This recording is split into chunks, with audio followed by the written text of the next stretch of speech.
cada episódio que passa, mais e mais verdades estão sendo reveladas à luz da Bíblia, a palavra de Deus.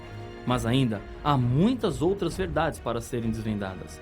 Entre elas, a verdade sobre os profetas, pessoas comuns como eu e você, que foram escolhidas por Deus para trazerem ao mundo mais entendimento sobre as verdades bíblicas.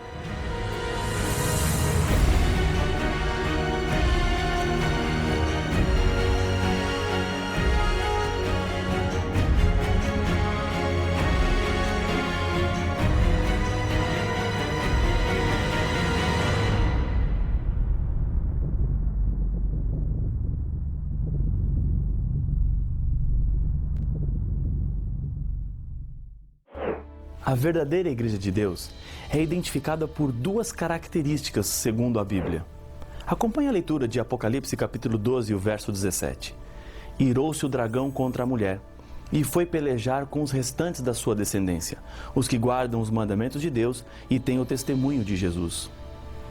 Os símbolos do Apocalipse devem ser interpretados. Dragão é uma referência a Lúcifer, mulher representa a Igreja de Deus. João está retratando uma luta feroz entre o inimigo e o povo de Deus. No céu, Lúcifer lutou contra Deus, mas perdeu.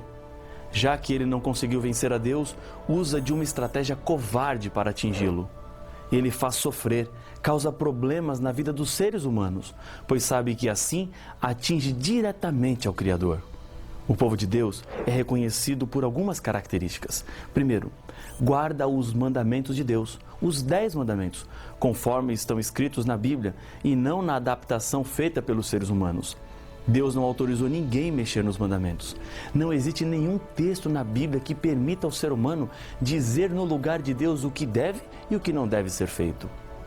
Segundo, o povo de Deus teria o testemunho de Jesus.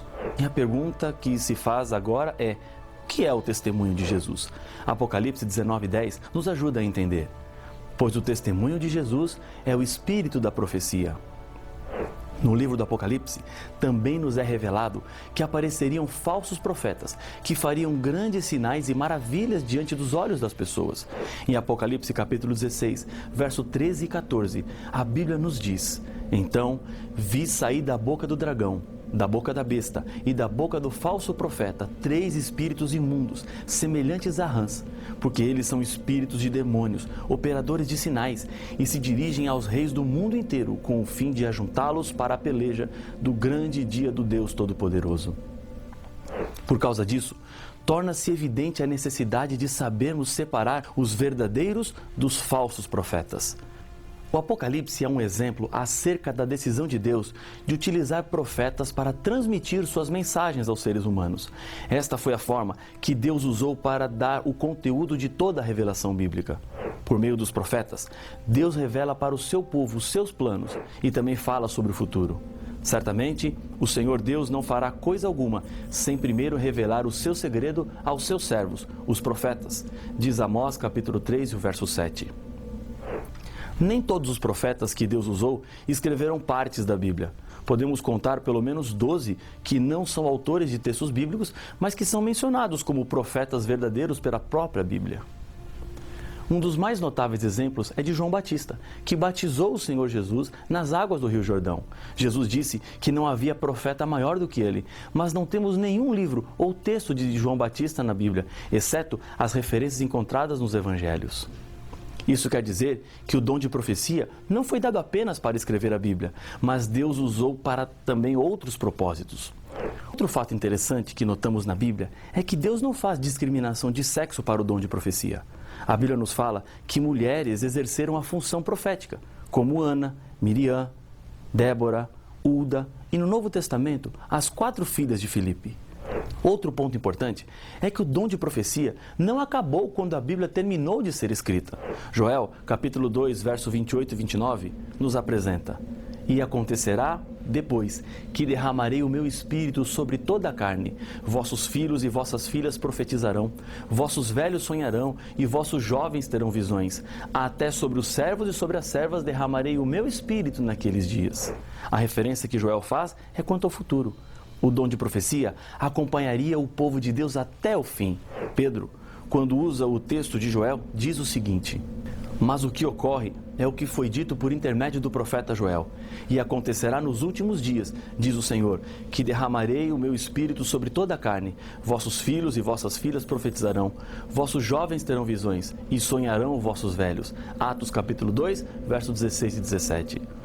Últimos dias é uma referência ao tempo que antecede imediatamente a volta de Jesus. O povo de Deus seria guiado pelo dom de profecia. Quando Jesus voltou para o céu, ele deixou a missão de pregar as verdades para os discípulos. Eles levariam a mensagem de salvação para todo mundo, acompanhados do Espírito Santo. Para cumprir essa missão, Jesus concedeu dons para a sua igreja. Paulo nos apresenta. E ele mesmo concedeu uns para apóstolos, outros para profetas, outros para evangelistas e outros para pastores e mestres, com vistas ao aperfeiçoamento dos santos, para o desempenho do seu serviço, para a edificação do corpo de Cristo. Efésios capítulo 4, verso 11 e 12. O próprio texto explica os motivos de Deus em dar dons espirituais, a edificação da igreja. E o conteúdo da profecia para Deus é algo muito sério. No final do livro do Apocalipse, quando as revelações a João estavam chegando ao seu fim, ele ainda nos diz: e se alguém tirar qualquer coisa das palavras do livro desta profecia, Deus tirará a sua parte da árvore da vida, da cidade santa e das coisas que se acham escritas neste livro. Apocalipse capítulo 22 e o verso 19. Quando abrimos a Bíblia, estamos diante das palavras de Deus, e isso é muito importante. Quem modificar o conteúdo da revelação para atender qualquer tipo de interesse está em perigo. É importante obedecer ao que Deus nos revelou. Apocalipse capítulo 22, verso 7 apresenta: bem-aventurado aquele que guarda as palavras da profecia deste livro. No Antigo Testamento, encontramos um exemplo de como Deus abençoa aqueles que respeitam a sua revelação. Moisés fora educado na corte do Egito como príncipe e provável herdeiro ao trono. Isso significa que ele recebeu todo o conhecimento da medicina egípcia. Os papiros médicos da antiguidade mostram que os egípcios possuíam muito conhecimento em medicina curativa. Moisés escreveu muita coisa sobre saúde no Pentateuco, mas praticamente nada disse sobre a medicina curativa. Ele não estava influenciado pelas ciências dos seus dias, porque o ensino de Moisés estava baseado na revelação, a educação sobre saúde para evitar doenças. Quais foram os resultados? No Egito, a média de vida dos faraós era de 50 anos. Em Israel, segundo o Salmo 90, a média de vida era de 70 anos ou mais. Deus abençoou aqueles que creram na revelação profética. Jesus deixou uma advertência quanto aos últimos dias também, porque surgirão falsos cristos e falsos profetas, operando grandes sinais e prodígios, para enganar, se possível, os próprios eleitos. Mateus capítulo 24 e o verso 24. Esses falsos profetas seriam os responsáveis por introduzirem na igreja mentiras que destruiriam a verdade, para enganar aqueles que buscam fazer e cumprir a vontade de Deus. Mas a Bíblia nos dá algumas chaves para sabermos se o profeta é de Deus ou não é. Uma dessas chaves está em Isaías capítulo 8, versos 19 e 20. Quando vos disserem: consultai os necromantes e os adivinhos que chiureiam e murmuram, acaso não consultará o povo ao seu Deus? A favor dos vivos se consultarão os mortos? A lei é o testemunho. Se eles não falarem dessa maneira, jamais verão a alva. Os milagres em si mesmos não são provas de que um profeta seja inspirado por Deus. Apenas demonstram que há por trás dele um poder sobrenatural. Na época de Moisés, os magos do Egito também fizeram milagres para impressionar as pessoas, e inclusive o próprio Moisés, quando ele pedia para que o faraó permitisse a saída do povo de Israel. Satanás tem também poder de operar milagres, e às vezes se disfarça como anjo do Senhor. Se todos os ensinos desse profeta não estiverem em harmonia com a Bíblia, ele é um impostor. A Bíblia nos apresenta diversas características do verdadeiro profeta. Primeiro, suas profecias quanto ao futuro se cumprem completamente, segundo Jeremias capítulo 28 e o verso 9. Segundo, ele não induz o povo a afastar-se de Deus, conforme Deuteronômio capítulo 13, versos 13, 14 e 15. Terceiro, fala o que Deus lhe pediu para falar e não o que ele quer dizer, conforme Jeremias, capítulo 14, verso 14. Quarto, fala guiado pelo Espírito Santo, conforme 2 Pedro, capítulo 1, verso 21. Quinto, reconhece e aceita a encarnação de Cristo, de acordo com 1 João, capítulo 4, versos 1, 2 e 3. Sexto, a vida do profeta apresenta bons frutos do seu caráter. Mateus, capítulo 7, verso 15 e 16. Deus escolheu diferentes maneiras de se revelar para os profetas. Em Números, capítulo 12, versos 6, 7 e 8, encontramos 3 maneiras diferentes. Então disse: ouvi agora as minhas palavras. Se entre vós há profeta, eu, o Senhor, em visão a ele me faço conhecer ou falo com ele em sonhos. Não é assim com o meu servo Moisés, que é fiel em toda a minha casa? Boca a boca falo com ele, claramente e não por enigmas, pois ele vê a forma do Senhor. Como, pois, não temestes falar contra o meu servo, contra Moisés? Visão, sonho, boca a boca. Deus não fala por meio de bolas de cristal, pela palma da mão, xícara de café, astrologia ou por meio dos mortos. A Bíblia descreve alguns aspectos físicos dos profetas, enquanto eles estavam em visão. Veja, por exemplo, Daniel. Daniel perdeu as forças físicas. Diz a Bíblia em Daniel capítulo 10, verso 8. Depois, Daniel recebeu forças físicas sobrenaturais. Daniel capítulo 10, verso 18 e 19. Daniel ficou sem fôlego. Diz Daniel capítulo 10, verso 17. Ficou sem falar. Daniel capítulo 10, verso 16. Inconsciente quanto àquilo que acontecia ao seu redor. Daniel capítulo 10, versos 5 a 8. O profeta podia ter também seus olhos mantidos abertos durante a visão, segundo Números 24 e o verso 4. Paulo apresentou para a igreja de Tessalônica 3 conselhos com relação às profecias. Não desprezeis as profecias, julgai todas as coisas, retende o que é bom. 1 Tessalonicenses capítulo 5, versos 20 e 21. Deus tem uma promessa também para os que são fiéis diante das mensagens proféticas. Em 2 Crônicas, capítulo 20, verso 20, é prometido àqueles que ouvem a profecia: crede no Senhor vosso Deus e estareis seguros. Crede nos seus profetas e prosperareis. Crer nos profetas do Senhor é a mesma coisa que crer no Senhor que enviou o profeta. Precisamos dar ouvidos e viver tudo aquilo que Deus nos faz conhecido através das profecias. No Apocalipse, encontramos que a igreja no tempo do fim seria acompanhada pelo dom profético. Deus levantaria nos últimos dias, mais uma vez, a profecia para conduzir o seu povo nos momentos mais críticos da história. Um profeta jamais pode dizer algo diferente ou contrário ao profeta que veio antes dele. Essa é uma característica importante do profeta de Deus. O dom de profecia, que acompanharia a Igreja de Deus nos últimos dias, não substitui a Bíblia e não contradiz a Bíblia em nada.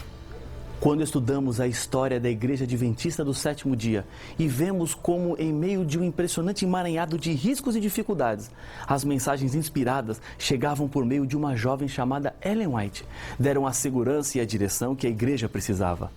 Quem foi Ellen White? Ela nasceu em Gorham, Maine, nos Estados Unidos da América, no dia 26 de novembro de 1827. Seus pais, Robert e Eunice, eram membros da Igreja Metodista e mais tarde tornaram-se adventistas do sétimo dia. Tiveram 8 filhos.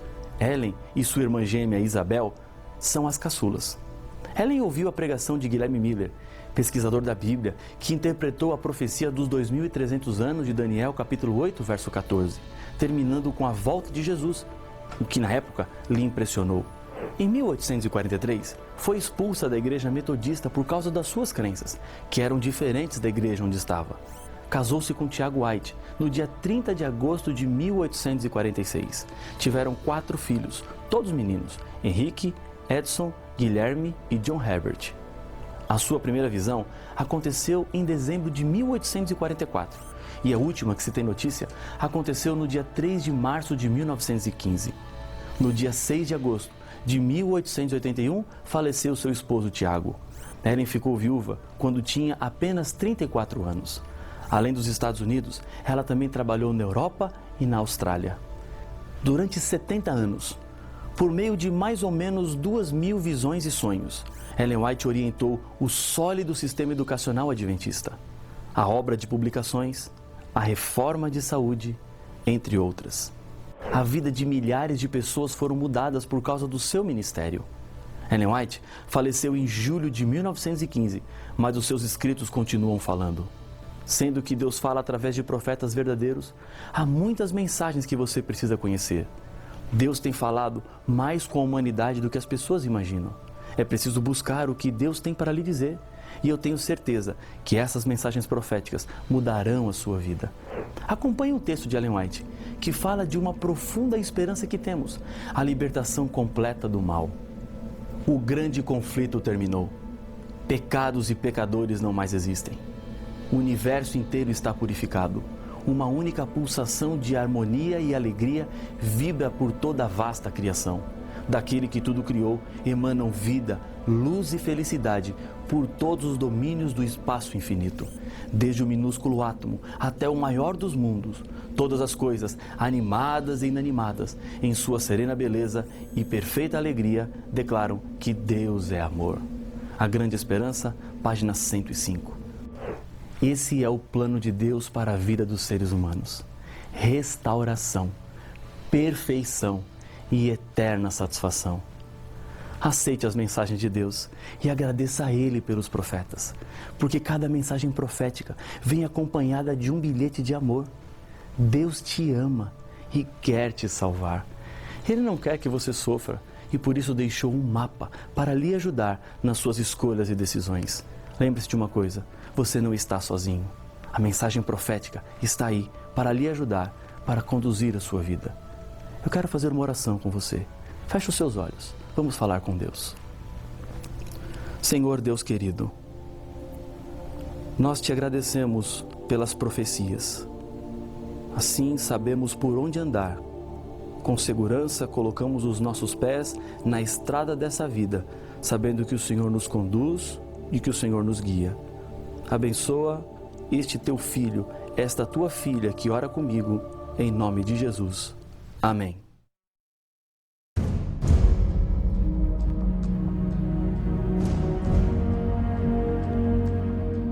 Durante toda a história do pecado, encontramos o inimigo de Deus usando as mais diferentes e variadas estratégias para levar o povo de Deus ao abandono da verdade. A Igreja de Deus é identificada através da Bíblia e das profecias do Apocalipse. A profecia indica que a Igreja verdadeira de Deus não se entregaria às mentiras, mas teria que fugir para o deserto. Mas qual é esta igreja que diz ser a guardadora das verdades bíblicas? E as outras igrejas e religiões? Por que existem tantas crenças? Para saber as respostas, não perca o próximo episódio de Apocalipse, o fim revelado.